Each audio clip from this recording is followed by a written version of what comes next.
Commander Mushtaq Ahmad Afraz और honour point एक सामान्य सी कदकाठी के भीतर छुपे फौलादी इरादे की कहानी है, जिसका एकमात्र उद्देश्य 1947 से लेकर अब तक शहीद हुए भारतवर्ष के वीर सैनिकों की कहानी को उस आम जनता के समक्ष प्रस्तुत करना है जिनके बारे में कोई नहीं जानता या बेहद कम लोग जानते हैं। वर्ष 2015 से शुरू किए गए अपने इस सफर में अफराज को अनेकों मुश्किलों का सामना करना पड़ा, लेकिन एक सच्चे सैनिक की तरह वे अपने मिशन के प्रति समर्पित रहे हैं। दोस्तों, इस बात से शायद आप भी सहमत होंगे कि एक सैनिक मात्र वेतन के लिए अपनी जान को दांव पर नहीं लगता। उसके भीतर अपने देशवासियों की सेवा और रक्षा करने का ऐसा जज्बा होता है जिसकी मिसाल मिलनी दुर्लभ है। अफराज जी और उनकी संस्था द्वारा किए गए शोध से यह ज्ञात होता है कि अब तक भारत के 26,000 वीर सपूत अपनी जान कुर्बान कर चुके हैं। अपना कर्तव्य करते जान देने वाले मेडल प्राप्त सैनिकों और अधिकारियों के बारे में तो जानकारी मिल जाती है, लेकिन हजारों ऐसे सैनिक हैं उनके बारे में उनके परिवार हिंदी टाइम्स मीडिया के सभी दर्शकों का हार्दिक स्वागत है। और आज हमारे साथ में भारत से आई हुई एक महत्वपूर्ण हस्ती मौजूद हैं, विंग कमांडर MA अफराज साहब, मुश्ताक अहमद अफराज साहब। आइए करते हैं इनका स्वागत और साथ ही जानते हैं इनकी उस संस्था के बारे में जो भारत के दिवंगत सैनिकों के जो शहीद हुए सैनिक हैं तीनों सेनाओं में, उनके लिए इनकी संस्था क्या प्रयास कर रही है। संस्था का नाम है ऑनर पॉइंट। सबसे पहले स्वागत करते हैं जी। धन्यवाद सब, बहुत धन्यवाद। धन्यवाद आपका भी। और क्योंकि आपके द्वारा जो भी यहाँ पे भारतीय हैं उन तक मेरे विचार पहुँच रहे हैं, मेरी बात जो मैं कहना चाहता हूँ उन तक पहुँच रही है, ये बहुत ही अच्छी बात है। इसके लिए मैं आपका सबसे पहले मैं जानना चाहूँगा कि आप बताएं हमें अपनी जर्नी के बारे में, अपने बारे में थोड़ा सा बताएं कि आप विंग कमांडर के रूप में रिटायर हुए हैं जी। तो आपने कब आर्मी ज्वाइन की और क्या प्रेरणा रही आपको आर्मी ज्वाइन करने में? देखिए जी, मैं एक सैनिक परिवार से हूँ और मेरे पिताजी भी आर्मी में थे, मेरी पत्नी भी एयर फोर्स में थी, मेरे जो बहनोई वगैरह वो भी आर्मी में थे। तो मैं एक आर्मी के परिवार से, खानदान से आते हैं जी। और मेरा पालन पोषण एक आर्मी कैंटोनमेंट्स में हुआ। तो मैं अपने बचपन के दौरान जब भी मेमोरियल्स, कई जो मेमोरियल्स होते हैं जी, जैसे करीब 200 मेमोरियल्स हैं भारत में विभिन्न प्रकार के और कई क्षेत्रों में, कई शहरों में जी। तो मैंने जब भी इनको देखा जाके तो मुझे सिर्फ उन वहाँ पे शहीदों के नाम, रेजिमेंट और उनकी जो डेट ऑफ मार्टरडम होता है, शहीद दिवस होता है, उसके बारे में सिर्फ लिखा होता है, उनकी कहानियाँ कहीं खो जाती हैं। तो मेरे जहन में हमेशा ये विचार आता था काफ़ी दिनों से कि क्या होता है इन परिवारों का, क्या होता है इन शहीदों का, कहाँ चले जाते हैं ये लोग, कहाँ चले जाते हैं ये कहानियाँ, जो कहानियाँ देश प्रेम की, कहानियाँ बलिदान की, और ये कहानियाँ इतनी सशक्त हैं, इतनी प्रेरणादायी हो सकती हैं कि ये जितने भारतीय हैं, जहाँ पे भी भारतीय हैं, उनको प्रेरणा दे सकती हैं। तो ये उनका इतनी अच्छी कहानियाँ, इतनी सक्षम कहानियाँ कहाँ चली जाती हैं। तो यही मेरा एक विचारों का मंथन था जो कई वर्षों तक चलता रहा। और जब मैं रिटायर हुआ उसके बाद मैंने सोचा कि किस तरह से जो मेरा एक सपना देखा है कई सालों से, उसको कार्यान्वित किया जाए। तो इस तरह से इसका जो सफ़र वो शुरू हुआ। इस सफ़र की शुरुआत कौन से सन में की आपने? जी, 2015 में एक्चुअली हमने इस पे काम करना शुरू किया जी। और उसमें कई क्योंकि एक बहुत ही कठिन कार्य है, क्योंकि इतने साल हो चुके हैं और इनके बारे में जानकारी कहीं पे भी नहीं है जी। ना ही गवर्नमेंट ऑफ इंडिया के पास है, ना ही आर्मी के पास है। तो एक बहुत ही कठिन कार्य था। तो इस कार्य को एक्चुअली कैसे कंप्लीट किया जाए, ये एक बहुत बड़ा चुनौती थी। तो इसके लिए मैंने काफ़ी रिसर्च किया अमेरिका में, कनाडा में, UK में, जहाँ पे भी सेनाएं हैं और वो किस तरह से उन अपने देश के शहीदों को याद करते हैं, इसके बारे में मैंने काफ़ी रिसर्च किया करीब 6 महीने तक। तो मुझे एक यूनाइटेड स्टेट्स में एक वेबसाइट जो दिखी जहाँ पे उन्होंने कुछ इंफॉर्मेशन उनके जो वियतनाम वॉर के शहीद थे उनके बारे में लिखी हुई थी। तो उससे मुझे विचार आया कि ये जो इतना कठिन कार्य है, जो कि देश में अभी तक किसी ने नहीं किया है और नहीं कर पाए हैं, एक अकेला आदमी क्या कर सकता है ना, जी। ये बहुत बड़ा। तो इससे मुझे आइडिया है कि एक अकेला आदमी भी कुछ कर सकता है। कुछ कर सकता है। जी, तो उससे फिर मैंने अपने मस्तिष्क में उसका एक डिज़ाइन बनाया कि किस तरह से ये वेबसाइट होनी चाहिए, इसमें क्या क्या टैब्स और क्या क्या जानकारी होनी चाहिए, ताकि लोग इसको बहुत ही आसान तरीके से इसको देख सकें, पढ़ सकें और उससे समझ सकें और प्रेरणा ले सकें। जी। मेरा एक सवाल ये बनता है, इसमें आपको किन किन लोगों ने सहयोग किया बुनियादी तौर पे जब आपने शुरुआत की? जी, ये किसी भी जो सामाजिक कार्य में करने में एक बहुत ही कठिन कार्य होता है किसी के लिए भी। जी, तो जितने सारे जो NGOs वगैरह हैं, उनके जो फाउंडर्स वगैरह हैं, उनकी कहानी करीब करीब ऐसे ही होती है, क्योंकि ये बहुत मुश्किल होता है किसी का सहयोग मिलना, क्योंकि जब तक इसमें फाइनेंशियल बेनिफिट नहीं होता है, लोग जुड़ते नहीं है, तो बहुत मुश्किल कार्य होता है। बट शुरू में हमने करीब 3 हम ऑफिसर्स थे एयरफोर्स के, बट वो ज़्यादा दिन क्योंकि चल नहीं पाए हमारे साथ, क्योंकि उनकी अपनी रिस्पॉन्सिबिलिटीज थी। बट मुझे एटलीस्ट शुरू में उनका साथ मिला जी। लेकिन उसके बाद काफ़ी कठिनाई का सामना करना पड़ा, जो उसमें विशेषतः आर्थिक जो सहयोग होता है, क्योंकि हर चीज़ के लिए इसके लिए आपने अपनी जेब से लगाना पड़ा आपको। मैंने कई सालों तक अपना पेंशन, अपनी सेविंग्स इसमें डाली, क्योंकि हमें एम्प्लॉयज़ लेने थे, हमें जो ऑफिस लेना था उसका जो रेंट देना है, तो ये सब खर्च तो हर चीज़ में होता है। इसका हेडक्वार्टर बेंगलोर में है? जी, बेंगलोर में स्थित। अच्छा, तो इसमें आपको जो सरकार के जो संस्थान है मिलिट्री के, क्या उसमें इनका भी सहयोग मिला आपको? जी, उसमें हमारा एक है कि हमारा जो पूरा जो हम कार्य कर रहे हैं, उसमें एक हमारा एक तरीका है, उसमें तरीका और ये है कि हम सरकार से जो है किसी भी तरह की सहायता नहीं लेना चाहते हैं। क्यों? ये हाँ, इसका कारण क्या? इसका कारण ये है कि हर देश के जो है 2 कॉन्स्टिट्यूएंट होते हैं, भाग होते हैं। एक होती है सरकार और दूसरी होती है जनता। तो हम समझते हैं कि इन शहीद और शहीद परिवारों के प्रति जो उत्तरदायित्व है, वो सरकार का भी है और देश की जनता का भी है। तो देश का जो सरकार की उनकी जो रिस्पॉन्सिबिलिटी है जी, वो हम समझते हैं कि सरकार बिल्कुल निभा रही है। जो भी उन्हें करना चाहिए वो सरकार कर रही है। लेकिन जो शहीद हैं वो शहीद हुए हैं सिर्फ सरकार के लिए नहीं, बल्कि पूरे भारतवर्ष के लिए जी, और देश के लिए। तो हमारा जो उद्देश्य है कि ये जो एक मौलिक उत्तरदायित्व है देश की जनता का, उसके बारे में देश की जनता में जागरूकता पैदा करें, और हर तरह की जो सहायता हो वो सिर्फ जनता से आए, देशवासियों से आए, ना कि सरकार से। क्योंकि हम चाहते हैं कि देशवासी इससे जुड़ें जी, इन शहीद के परिवारों को जानें, शहीदों को जानें और उससे प्रेरणा लें और देश के लिए कुछ करें, किसी भी सहयोग करें, किसी भी तरह से। मेरा एक सवाल बनता है कि इसमें रिसर्च की बहुत ज़्यादा जरूरत होती है जी।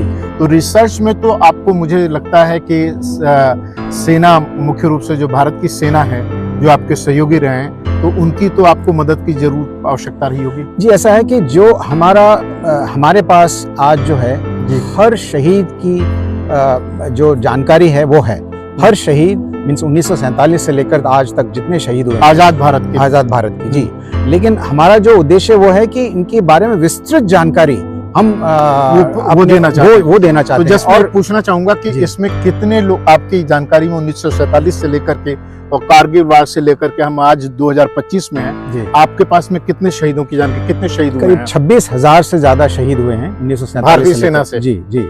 और इसमें तीनों सेनाओं के लोग शामिल हैं? तीनों सेनाओं के लोग शामिल हैं जी। तो उनके हर शहीद की जो जानकारी है वो हमारे वेबसाइट पे है। लेकिन जैसा मैंने कहा, हमारा जो कार्य जो चल रहा है वो है कि किसी तरह जितने से ज्यादा विस्तृत जानकारी इनके बारे में एकत्रित करें और उनको देशवासियों के सामने लाएं। तो वो एक बहुत बड़ा मुश्किल कार्य है, क्योंकि स्पेशली जो 1947 की लड़ाई जो हुई थी पाकिस्तान के साथ, उसके बाद 1962 की और 65 की, उस टाइम ना इंटरनेट था जी तो, और जो इतने सारे शहीद हुए हैं उसमें सिर्फ जो है करीब 10% लोगों को अवार्ड्स मिलते हैं जी, जैसे शौर्य चक्र वगैरह। हाँ।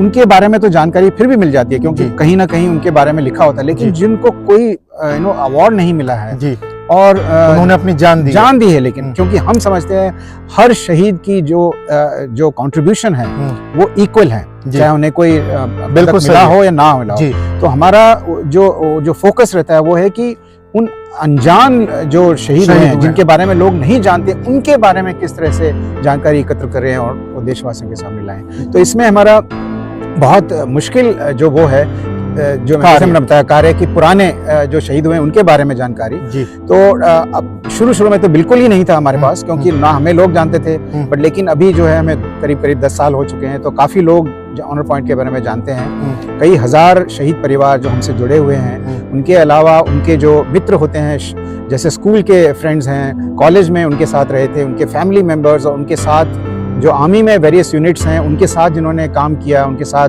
लड़ाई में ऑपरेशंस में भाग लिया, वो लोग भी अभी जुड़ गए हैं। तो अभी काफ़ी जागरूकता काफ़ी आई है। उनके द्वारा जो हमें इंफॉर्मेशन मिल रही है, तो उसको हम रेगुलरली अपडेट करते हैं डेली बेसिस पे। तो एक डायनेमिक वेबसाइट है जो कि हमेशा इसको डेवलप में रहेगी जी। मैंने देखा कि आपकी वेबसाइट भी है, फेसबुक भी है, इंस्टाग्राम भी है। और दोस्तों, हम अपने इस इंटरव्यू के अंत में नीचे इनकी लिंक भी होगी जिसमें आप इनसे संपर्क कर सकते हैं। मेरा अगला सवाल आपसे थोड़ा मीडिया से संबंधित है। लगभग सभी मीडियाओं में आप आए हैं। फिल्म इंडस्ट्री को भी मीडिया और एंटरटेनमेंट का माना जाता है। मेरा सवाल इससे संबंधित है कि जो भारत की बॉलीवुड है, जिसे कहा जाता है हिंदी फिल्म इंडस्ट्री या भारत की फिल्म इंडस्ट्री, उसमें जो भारत के शहीद हुए हैं, जो सैनिक एयरफोर्स से लेकर के आपके आर्मी और उसके बाद में नौसेना है, तो उसमें जो डिपिक्ट किया जाता है, जो बताया जाता है, वो किस हद तक सच्चाई उसमें होती है? जी, ये तो डिबेटेबल पॉइंट है ये एक्चुअली, क्योंकि इसमें जब फिल्म बनती है तो उसमें कमर्शियल एंगल उसमें आ जाता है। उनका मेन उद्देश्य होता है कि दिखाना होता है ज़्यादा, और जो भी उन्होंने धनराशि उसमें डाली है तो उसमें उनको प्रॉफिट मिलना चाहिए, तो वो उनका मेन उद्देश्य होता है। तो इसलिए कई बार वो लोग जिसे वो बोलते हैं कि लिबर्टी लेते हैं, आर्टिस्टिक लिबर्टी जिसे बोलते हैं, वो ले लेते हैं। लेकिन कई जो फिल्में हुई हैं वो बहुत अच्छी तरह से उन्होंने दिखाया है, और कई तो बहुत अच्छी फिल्में बनी हैं। और कई और कुछ बोलना चाहेंगे? मैं नहीं चाहता कि फिल्मों का वो, लेकिन फिर भी लोगों को वो एक प्रेरणा देती है। हाँ जी। जिन फिल्मों ने आपको थोड़ा सा लगा कि इसमें सच्चाई है, क्या नाम देना चाहेंगे? हकीकत पुरानी फिल्म आई थी। हाँ, हकीकत उस टाइम के मतलब उस जमाने के हिसाब से बहुत अच्छी फिल्म बनाई थी उन्होंने जी। और उसके बाद जो है अभी जो विक्रम बत्रा पे बनी थी जी, वो फिल्म भी काफी हद तक उन्होंने सच्चाई को दिखाया था। और अभी कुछ और फिल्में भी मतलब पाइपलाइन में हैं, जैसे 21 आने वाली है, और एक फील्ड मार्शल मानेकशॉ पे जो बनी थी सैम बहादुर, तो वो भी काफी अच्छी फिल्म बनाई थी जी। एक सवाल इसमें ये बनता है, अभी चूंकि आप स्वयं विंग कमांडर रहे हैं जी, विंग कमांडर के रूप में मैं एयरफोर्स की अगर बात करूं तो गुंजन सक्सेना पर एक फिल्म बनी जी, उसमें जो डिपिक्ट किया गया है, क्या आपको लगता है कितनी किसी हद तक सच्चाई है? ऐसा नहीं, वो एक्चुअली काफ़ी इवन एयरफोर्स के जो हमारे अधिकारी वगैरह हैं उनमें भी काफ़ी रोष था उसको फिल्म देखने के बाद, जिस तरह से दिखाया गया था जी। वो काफ़ी, मैं कहूँगा कि सच्चाई से थोड़ा दूर थी जी। मैं आपकी बात समझ पा रहा हूँ। अब एक सवाल इसमें ये होता है कि जो भी ये बॉलीवुड के लोग हैं, ये जो फिल्म इंडस्ट्री के लोग हैं, एंटरटेनमेंट इंडस्ट्री के लोग हैं, तो अब जो फिल्में बना रहे होंगे तो आपके पास में निश्चित रूप से संपर्क तो करते होंगे, क्योंकि रिसर्च आपके पास में सबसे ज्यादा है। एक्चुअली वही होता है कि जो जहाँ कमर्शियल एंगल आता है, तो जैसे जहाँ तक मीडिया का प्रश्न है, तो हमारा एक TV9 के साथ हमारा एसोसिएशन हुआ था जी, जिसमें 6 एपिसोड को टेलीकास्ट किया गया था जी, नेशनल लेवल पे 5 लैंग्वेजेस में जी, हिंदी, गुजराती, मराठी, तेलुगु और कन्नड़ा में। तो वो हमारा आप कह लीजिए कि नज़दीक हुआ है मीडिया से, जिसमें 6 एपिसोड हुए थे और काफ़ी उसको सराहा भी गया। बट उसमें ये हुआ कि उसके बाद ये कोविड आ गया और फिर शूटिंग उसकी ख़त्म हो गई और फिर उनके स्पॉन्सर्स वगैरह शायद नहीं मिले उनको जी। बट जो 6 एपिसोड हुए थे उसमें पहला एपिसोड में रक्षा मंत्री श्री राजनाथ सिंह जी वो हमारे पहले उसमें अतिथि थे जी। इस तरह से उनके बाद कई जो सेलिब्रिटीज वो उनको उसमें लाते थे और हर एपिसोड में 4 शहीदों की कहानियां वो दर्शाते थे। तो काफ़ी अच्छा सीरियल था। इसी तरह से हम चाहते हैं कि और भी बने इवन फिल्म के माध्यम से भी। बट फिल्म में होता है कि वो एक ही शहीद पे बहुत ज़्यादा रिसर्च करते हैं। हाँ। जी, बहुत ज़्यादा रिसर्च करते हैं, तो उसके लिए उनको हमारे से ज़्यादा, हमसे तो इंफॉर्मेशन मिलती है, वो उससे ज़्यादा भी उनको रिसर्च चाहिए होती है। फिर उनके और एंगल्स होते हैं जिसको वो कमर्शियली सक्सेसफुल बना सकें, इसलिए फिर उनके कुछ और उनके साथ लोग जुड़ जाते हैं। बट शुरू में जो है, जैसे हम कई जो है लेखकों के साथ भी उनके साथ हमारा एसोसिएशन है, तो हमारी एक किताब जो मैं लाया हूँ, फोर्स बिहाइंड द फोर्सेस, तो वो एक स्वप्निल पांडे करके हैं जिन्होंने एक किताब लिखी है, तो वो उन्होंने ऑनर पॉइंट से काफी प्रभावित होकर के लिखा, और फिर हमारा साथ उनके साथ हमारा काफी दिनों तक सहयोग था। फिर हमने उनके साथ उनको काफी सारी जानकारी इसके बारे में दी थी, और उन्होंने एक जो किताब लिखी है the force behind the forces, तो काफी मशहूर हुई है, काफी चर्चित है। और इसको अभी जो है किसी बड़े बॉलीवुड जो हाउस है उसने इसके राइट्स लिए हैं जी। इस पे या तो वेब सीरीज बनाएंगे या कुछ करेंगे, तो कुछ इसके ऊपर काम होगा। मेरा एक सवाल ये भी बनता, चूंकि आप एयरफोर्स से आते हैं जी, तो आपके पास में भी युद्ध का अनुभव होगा, तो आज की तारीख में भारत की एयरफोर्स को कहाँ देख पाते हैं आप? जी, जितने आप हमारी भारतीय सेना के बारे में बात करेंगे, तो भारतीय सेना ने कई जो वॉर्स हुए हैं, ऑपरेशंस हुए हैं, में अपना लोहा मनाया है जी, और सभी उसकी सक्षमता को जानते हैं जी, और वो प्रूव कर चुके हैं इस बात को। और हमारी जितनी भी सेनाएं हैं, उनका हमेशा निरंतर ये प्रयास रहता है कि जितनी लेटेस्ट टेक्नोलॉजी हो वो उसके जो, क्योंकि आजकल जो युद्ध होता है वो टेक्नोलॉजी बेस्ड होता है, और जितने भी फ्यूचर में भी वॉर्स होंगे वो सब टेक्नोलॉजी बेस्ड होंगे जी। तो हमारी सारी जो सेनाएं हमेशा निरंतर प्रयास में रहती हैं कि लेटेस्ट टेक्नोलॉजी को वो अपनाएं, और उसमें जितने कई तरह के जो टेक्नोलॉजी हैं, या तो वेपन सिस्टम्स में हैं, यूज़ करें, या किसी और तरह से जो दुश्मन की लड़ने की क्षमता है उसको कम किया जाए। हर चीज़ में आजकल टेक्नोलॉजी का प्रयोग होता है। तो मैं समझता हूँ भारतीय जो वायु सेना है वो भी एक बहुत ही सक्षम वायु सेना है, और देश पूरे संसार में किसी के साथ भी मुकाबला कर सकती है भारत की वायु सेना जी। अच्छा, तो मेरा एक और सवाल आपसे ये बनता है कि आज आपने बहुत सारे लोगों के साथ काम किया, जो कुछ लोग शहीद भी हुए, ऐसे कुछ लोगों की स्मृतियां जो आपके साथ जुड़ी हुई हैं, कुछ बोलना चाहेंगे उनके बारे में, किसी के बारे में? ये बोलना तो चाहूँगा मैंने, क्योंकि जो कि मैंने आपको बताया कि मेरा तो कार्य यही है जी, कि उनके बारे में इंफॉर्मेशन जो एकत्र करना। तो कई ऐसे कहानियां हैं जिन्होंने मुझे प्रभावित किया है, कई ऐसे शहीद परिवार हैं जी जिन्होंने मुझे बहुत ही प्रभावित किया, और वो मेरे प्रेरणा स्रोत बने आप जी जी जी। तो उसमें कितनी कहानियां एक्चुअली अनेकों हजारों होंगी, लेकिन कुछ एक आपको जो जिसने आपको दिल तक छुआ हो। एक मुझे फ्लाइंग ऑफिसर जो बुनशा थे, जो 1965 की लड़ाई में शहीद हुए थे जी। तो जब हमने ये अपनी वेबसाइट लॉन्च की, उसके थोड़े दिनों के बाद ही हमें एक ईमेल आया था जो उनकी मंगेतर थी। इमेजिन कीजिए 1965 से पहले उनकी जो मंगेतर थी, उन्होंने हमें लिखा कि मैं आपकी बहुत आभारी हूँ, और कि आपने उनको जीवित कर दिया है, और उनकी कहानी को आप देश के सामने लाए हैं। मैं मुझे शब्द नहीं है कि मैं किस तरह से आपका आभार व्यक्त करूं, और क्योंकि वो मेरे लिए इतने अजीज थे, इतने क्योंकि मैंने अपना पूरा जीवन जो है उनके शब्दों के सहारे व्यतीत किया है। तो जब मैंने ये मेल पढ़ा तो मेरे आंखों में आंसू आ गए थे, क्योंकि जब मैंने ये सोचा था तो तब मैंने सोचा नहीं था कि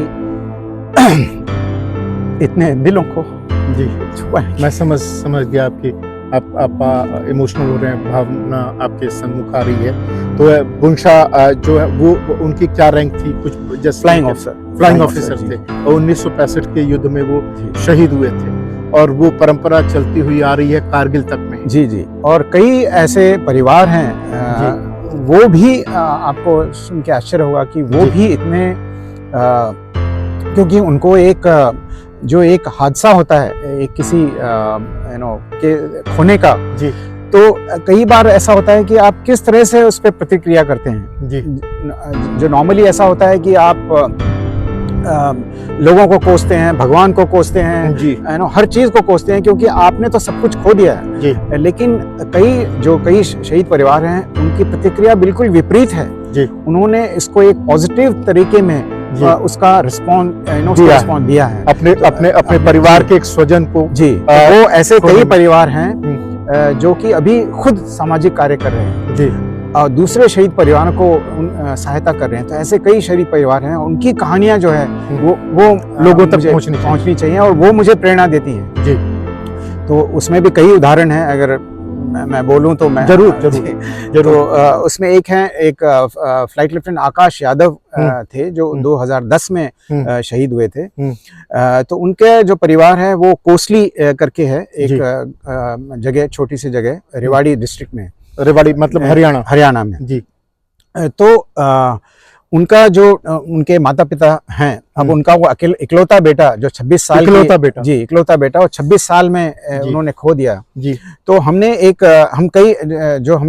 मैंने आपको शायद बताया नहीं कि हम 3 उद्देश्य से इस पे कार्यरत हैं। पहला उद्देश्य जैसे मैंने बताया कि हर कहानी को जो शहीद की कहानी है उसको, हर शहीद की कहानी को देशवासियों के सामने लाएं। और दूसरा, इसको किस तरह से हम देशवासियों तक पहुंचाएं, जिसमें हम सभी ऑनलाइन और ऑफलाइन माध्यमों का प्रयोग करते हैं। और तीसरा जो है कि किस तरह से इन शहीद परिवारों के लिए कुछ करें, जितने देशवासियों को किस तरह से इन शहीद परिवारों से जोड़ें और उन्हें तय करने दें कि वो क्या करना चाहते हैं। तो इस जो तीसरा जो कार्य है हमारा क्षेत्र, उसमें हम कई संस्थाओं के साथ कई कार्यक्रम कर चुके हैं देश में, कई भिन्न भिन्न प्रांतों में।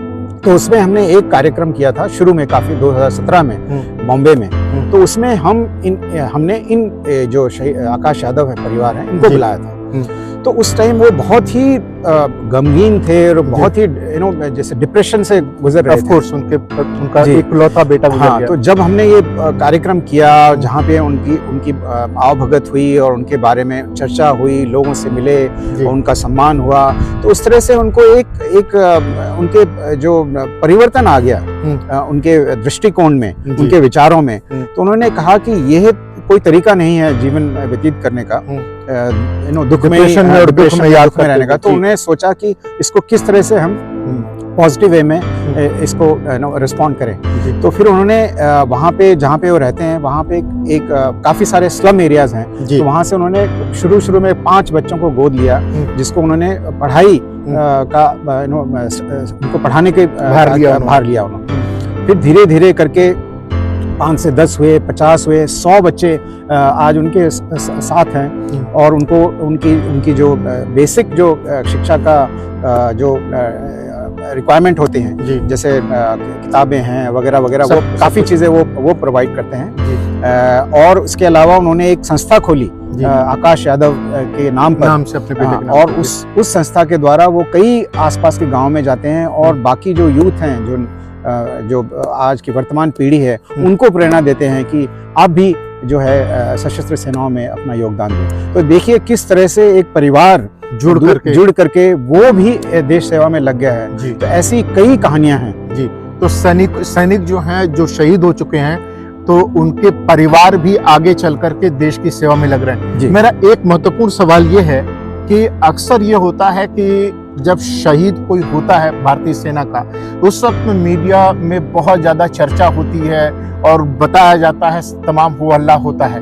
उसके बाद में परिवारों को लगभग भुला दिया जाता है और परिवार के जो भी लोग हैं उनको आर्थिक तौर पर तंगी का सामना करना पड़ता है।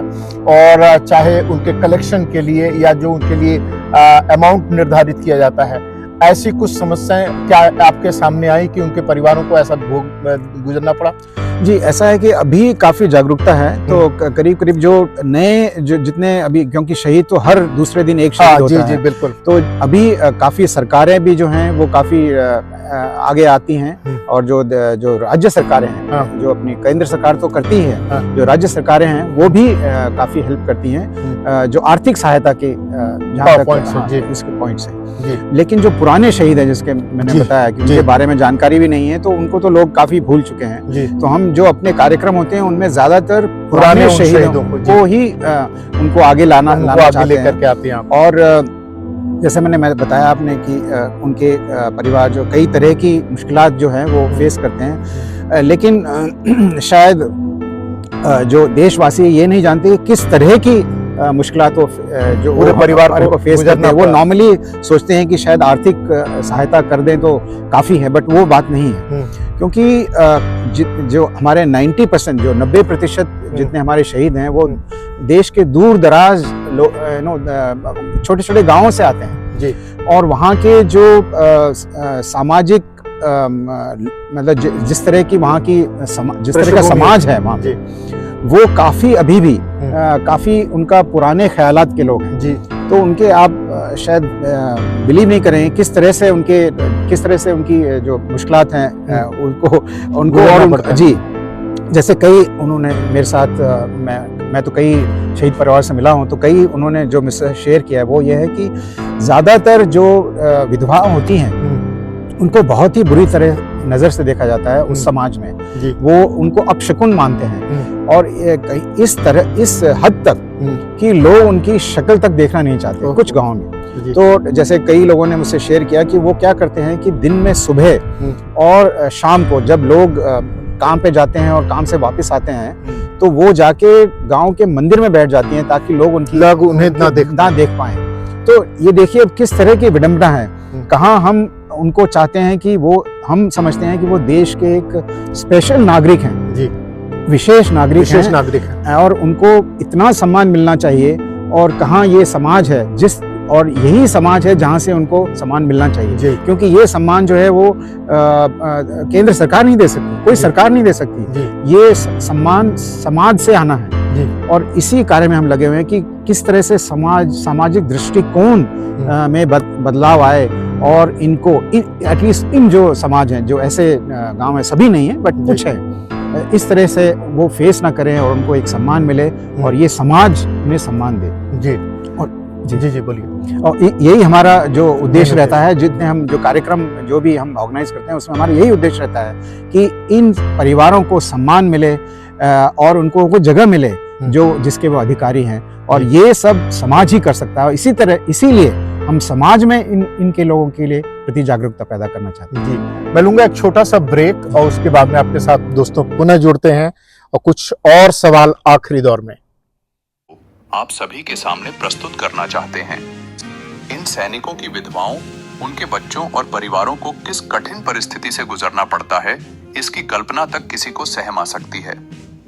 विंग कमांडर मुश्ताक अहमद अपनी संस्था ऑनर पॉइंट के माध्यम से उन शायद सैनिकों को सम्मान दिलाने, उनके परिवारों की मदद करना और उनकी कहानी को आप सभी के सामने प्रस्तुत करना चाहते हैं।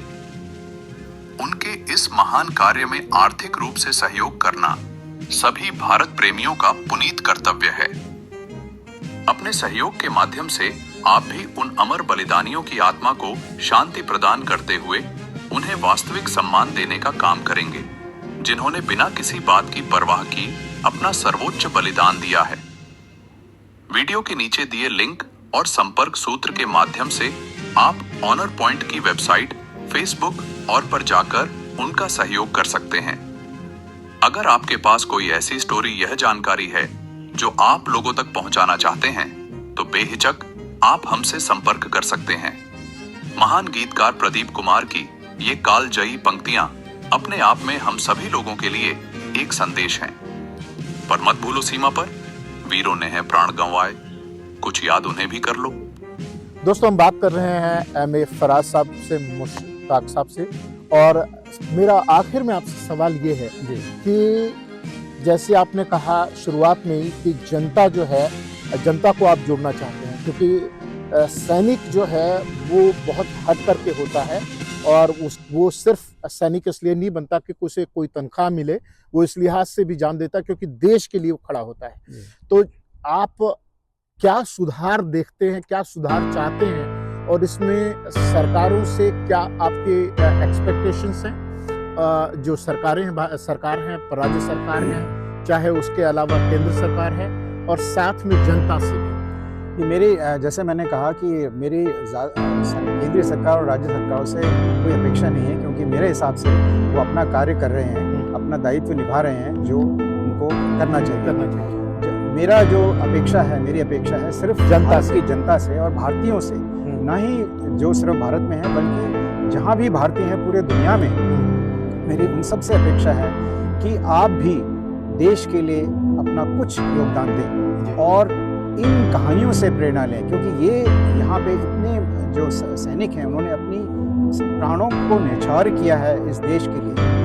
आपसे इससे ज़्यादा हम उम्मीद नहीं रखते हैं कि आप कुछ उनके बारे में सोचें, कुछ देश के बारे में सोचें। तो हम ये एक जो कल्चर है ये कल्टीवेट करना चाहते हैं पूरे भारतीयों से, जहाँ पे भी हो, कि आप दूसरों के बारे में सोचें और कुछ किसी तरह से भी देश के लिए अपना योगदान दें, ताकि हमारा देश एक बहुत ही प्रबल और सबसे अच्छा देश बन सके इस दुनिया में। जी, मेरा एक आखिरी सवाल जाते जाते एक ये भी है कि जो लोग भी मतलब आज के समय में जब आपने जैसे बात की कि जनता से आपकी ये अपेक्षा है, आगे आपके क्या प्लान हैं ऑनर पॉइंट के माध्यम से जो करना चाहेंगे आप?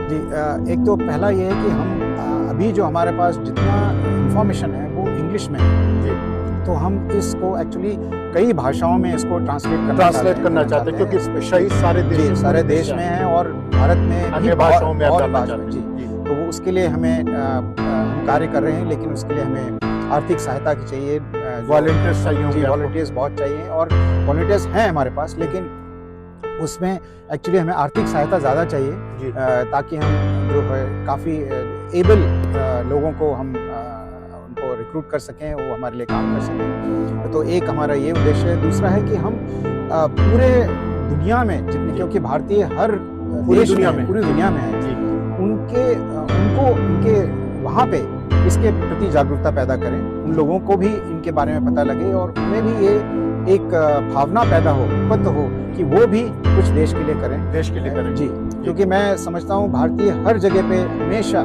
देश से जुड़े रहते हैं, दिल है हिंदुस्तानी जी हमेशा, और लेकिन उन्हें ये नहीं पता कि क्या करें और किस तरह से करें। तो वो हम एक जो गैप है उसको हम जोड़ते हैं कि यहाँ पे शहीद हैं और इनके ये ऐसे परिवार हैं, इनके बारे में आप जानिए, और इनके द्वारा या तो आप उन परिवारों की सहायता कर सकते हैं, उनके द्वारा देश की सहायता कीजिए, क्योंकि देश में बहुत सारी समस्याएं हैं, लेकिन जो ज़रूरत है वो है कि आपको दूसरों के बारे में सोचने की वो एक आवश्यकता है। तो वो एक हम जगाना चाहते हैं, विशेष रूप से सैनिकों के लिए। जी।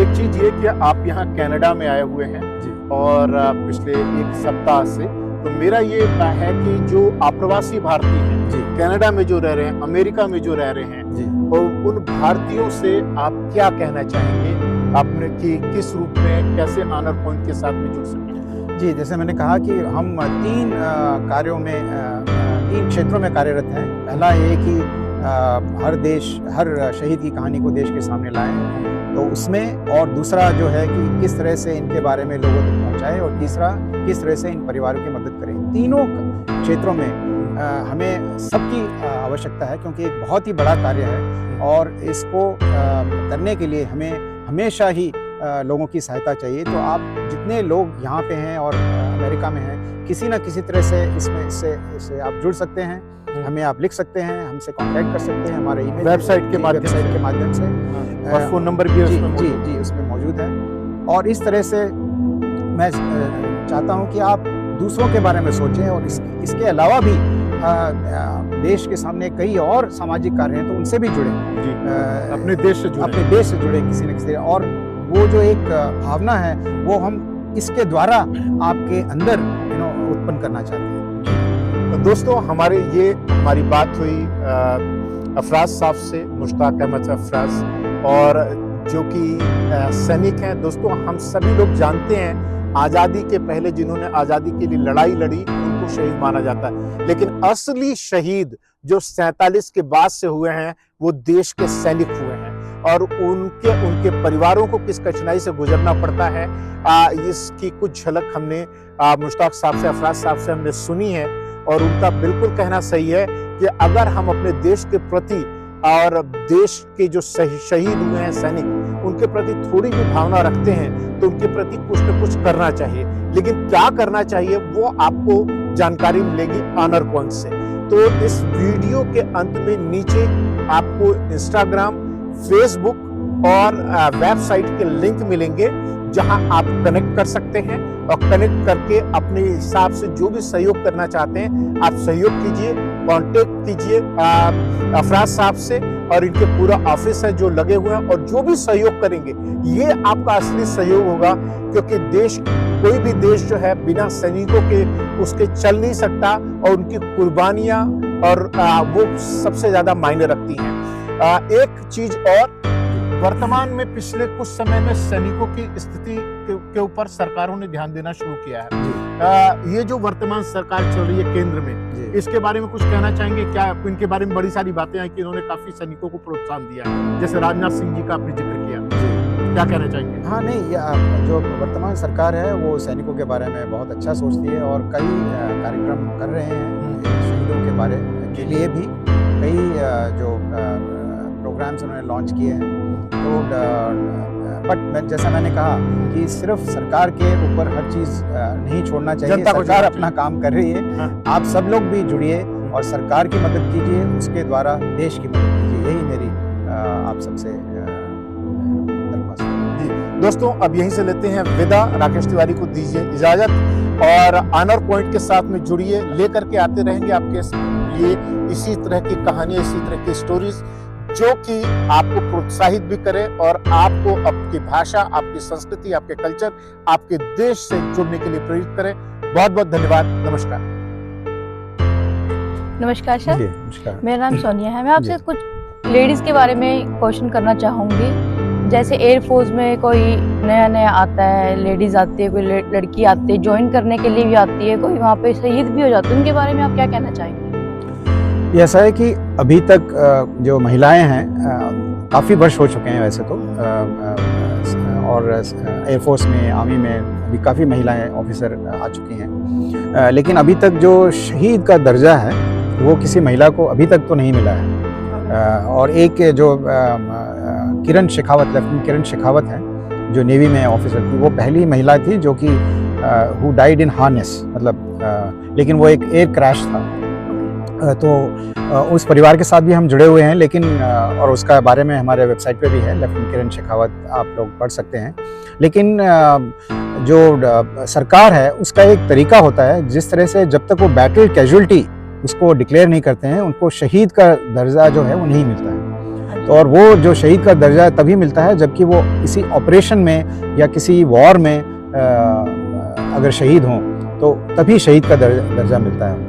तो अभी तक किसी महिला को ये दर्जा मिला नहीं है, लेकिन कई महिलाएं ने अपनी जान खोई है देश की सेवा करते हुए। और कोई न्यू एयरफोर्स में ज्वाइन करने के लिए आते हैं लेडीज, तो उनको क्या क्या फेजेस का सामना करना पड़ता है, किस किस प्रॉब्लम का सामना करना पड़ता है उनको? हाँ, अभी तो मेरे ख्याल से प्रॉब्लम्स बहुत कम हो चुकी हैं, क्योंकि शुरू में काफ़ी प्रॉब्लम्स, आप कहें 20-25 साल पहले जब वो शुरू में आ रही थी तो काफ़ी उनको सामना करना पड़ता था मुश्किलात का, क्योंकि जैसे हर जगह जो इंफ्रास्ट्रक्चर होता है उसमें भी जैसे महिलाओं के लिए आपको अलग से टॉयलेट होना चाहिए, उनके लिए अलग से थोड़ा कमरा वगैरह होना चाहिए,